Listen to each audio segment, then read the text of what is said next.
My name is Iva Pesa and I'm an assistant professor in contemporary history. My research focuses mainly on African history and environmental history. I also coordinate the master's track called Sustainable/Unsustainable Societies in Past, Present and Future.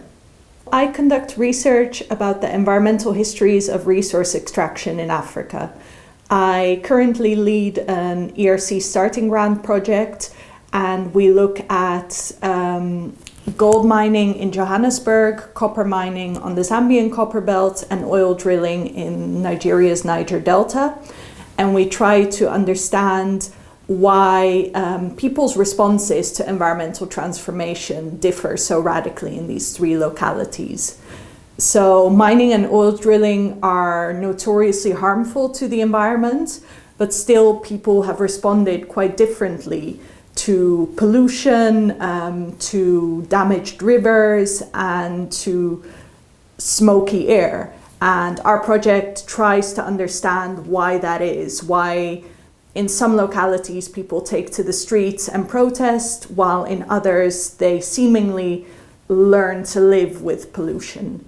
And we do that through a kind of multi-methods approach, which combines archival research, oral history, an analysis of literature and songs, so that we really gain an insight into people's lived experiences of environmental change. This research has a number of dark sides, if you would want to call it that way. One of these focuses on what scholars in recent years have called the decarbonization divide.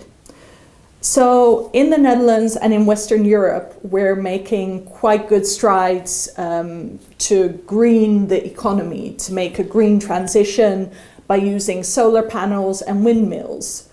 What people don't think about very often is that a lot of metals and minerals go into these solar panels and windmills. So copper and cobalt mined in Zambia and the Democratic Republic of Congo that fuels the green transition in Europe often causes devastating environmental effects in mining localities.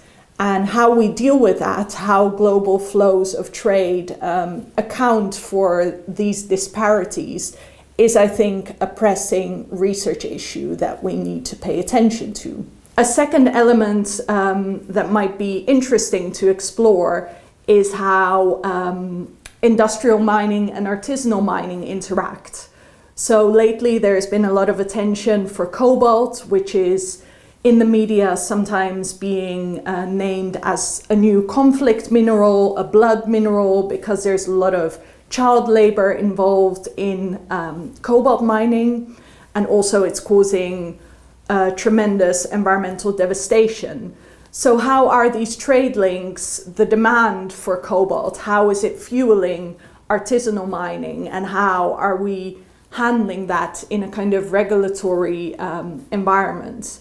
I think these are aspects that I would really like to explore further with this group of people.